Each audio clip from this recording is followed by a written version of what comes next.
Okay, good evening, guys. This is just a quick project explanation for your second marking period project. This project for this marking period is on the quadratics. That's what we spent the most time on so far. So the due date, let's start with that, is going to be January 7th, 2022. So that is the Friday we return after the winter break. So you almost have almost a month, etc. I don't know, a little less than a month. But again, that is going to be due that Friday. It is a project, so it is a test grade. So make sure you get it in. Getting a 0 on a test grade is not really going to be too beneficial to anyone. So just a quick description of the project. It's really not too difficult.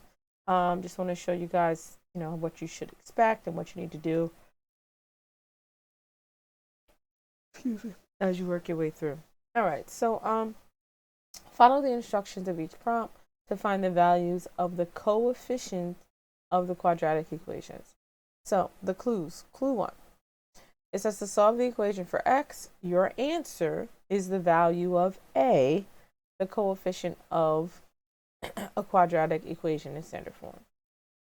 All right, so let's begin. So we would take this and solve this equation. I'm not going to go through and solve it for you, but hopefully everyone knows how to solve this equation. This is a -1. I will say that you should be distributing. So it should be x, and then it's a -4. A negative times a negative is a plus x equals 0. And you'll finish solving that. Hopefully in the end you get the correct answer. I'm just going to make something up, and I'm going to say that x is 5. Again, it's telling us that this is the a value. So basically I know that the first thing is a is 5. Next thing, clue number 2. It tells me to simplify this expression using order of operations. So order of operations means you want to use your PEMDAS. So we're going to do our parentheses, our exponents. Excuse me. Remember, we multiply and divide from left to right, and we add and subtract from left to right. All right, and so you would follow PEMDAS. So would you do exponents first? Would you do this first? You have to pick which operation you should do first. Again, I'm not going to go through it for you. I'll do one step maybe. The piece, I'll just do parentheses. So what I'll do first is I'll start with the innermost parentheses here. When I start with these parentheses, inside the parentheses, you still have to follow PEMDAS. So in the parentheses, we have an exponent, so I would do that first. So I would end up with 10 divided by 2 plus 16. Then I have division and I have addition. PEMDAS, I need to divide before I add. Excuse me. So that ends up being 5 plus 16, etc. That's all I got to help you guys out with that. Hopefully you can finish it. You'll end up with b equals, again, I'm totally just making up numbers, b equals 12. All right. Obviously, you would really solve it and get the real answer. I'm just saying something. And then for this one, for clue number 3, it says to solve the proportion for x. Hopefully you guys remember how to solve proportions. To solve proportions, you're going to cross multiply. And when you cross multiply, you'll end up with 14 times d minus 2 equals 3 times d plus 9. And etc. You should be able to solve that. Again, totally making this up. Let's say d is 7. So therefore, I would say that my c is 7. All right, so now we go down here. It says use the clues to write an equation in the box in standard form. Remember, this is standard form. So it's going to be y equals, we just said that a was, I forgot what I said, 5. I got b is 12, and I have c is 7. So my equation is going to be y equals 5x squared plus 12x plus 7. Again, it's completely made up, not at all factual. And there are 2 versions of the project. Hence, I put names on them so you guys can switch them up.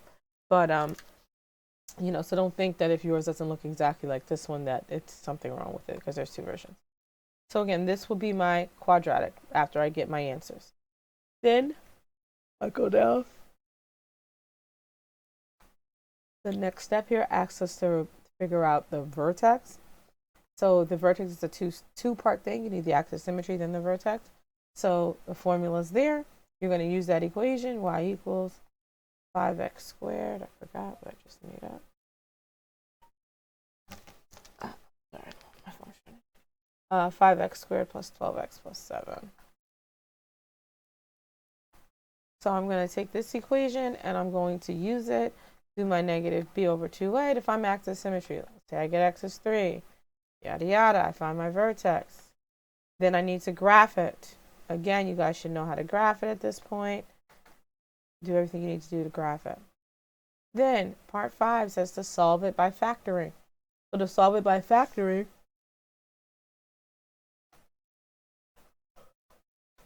I'm going to take my equation and I'm going to factor it out. Now, in order to factor, you would have to put 0 in for y. Remember, you want the zero product property. So we put 0 in there.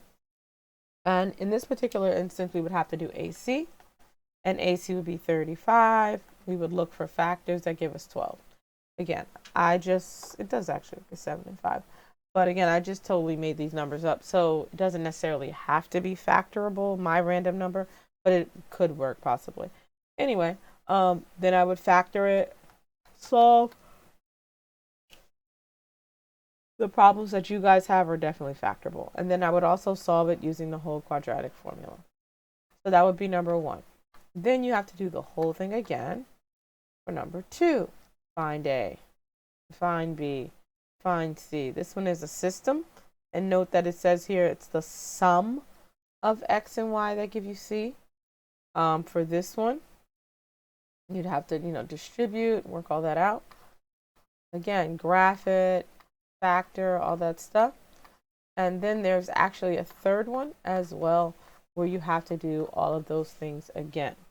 All right, and that is your project. If you guys have any questions, you can feel free to ask me. You have all of this week. You have most of next week. Sorry for yawning. And you have the week after break. All right, guys. I will see you guys on Thursday. Enjoy your free day. Happy birthday, Brandon.